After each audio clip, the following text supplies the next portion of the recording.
Maulid itu ulang tahun. Bukan. Bukan ulang tahun maulid itu. Bukan ulang tahun, bukan peringatan ulang tahun maulid itu. Ingat baik-baik. Kalau pakai peringatan itu pakai Id. Id, Idul Milad, ya, hari kelahiran, peringatan hari kelahiran, ulang tahun. Tapi kalau cuma maulid itu waktu kelahirannya. Apa hukumnya hari kelahiran? Hari kelahiran gak ada hukumnya. Yang melekat hukum itu bagaimana menyikapi hari kelahiran itu. Itu poinnya. Paham ya? Ketika ada perbuatan melekat kepadanya, maka di situ ada hukum. Maulud itu bayinya berarti nabinya. Apa hukum maulud? Apa hukumnya nabi? Nabi yang lahir gak ada hukumnya. Jadi kalau Anda menolak maulud dengan pengertian seperti ini, maka Anda keluar dari Islam. Kalau dalam hukum seperti ini, saya menentang maulid Nabi, berarti Anda menentang kelahiran Nabi sallallahu alaihi wasallam. Saya menentang maulud Nabi, berarti Anda berhadapan dengan Nabi, Anda musuh Nabi. Jadi kalau Anda dimaksudkan dengan kata maulud dan maulid, Anda tidak bisa menentangnya, bisa menerima. Saya menerima. Menerima. Kenapa? Karena dalam pengertian bahasa, maulid itu artinya waktu kelahiran.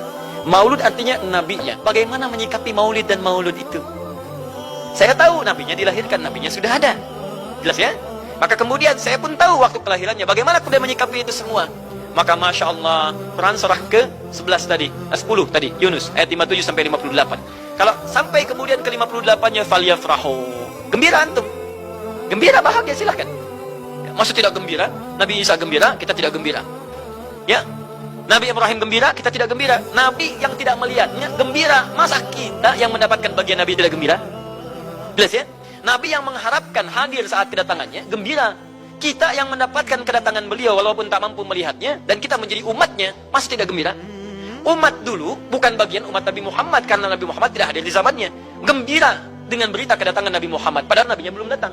Masa kita yang jadi umatnya yang nabinya telah kemudian kita dapati walaupun tidak melihatnya, masa kita tidak ikutan gembira? Maka pertama kita mesti gembira.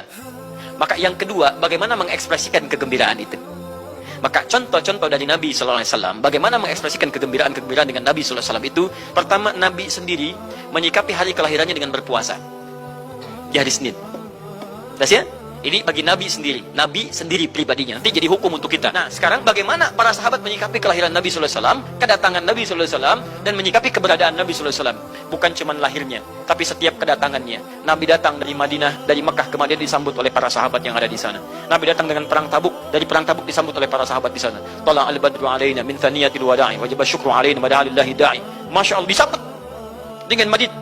Bukti kesenangan mereka kepada Nabi sallallahu alaihi wasallam. Ada yang memuji Nabi sallallahu alaihi wasallam seperti Hasan bin Thabit, buat puisi-puisi memuji Nabi. Seperti Zuhair bin Abi Salma, tadinya musuh Nabi, begitu masuk Islam memuji Nabi sallallahu alaihi wasallam. Ada yang lagi kemudian menghormati Nabi dengan kedatangannya, dengan mengikuti Nabi kemanapun. Nabi mencontohkan, amalkan. Nabi mengajarkan, ikuti. Masya Allah. Begitu Nabi meninggal, diabadikanlah kemudian nilai-nilai penghormatan itu.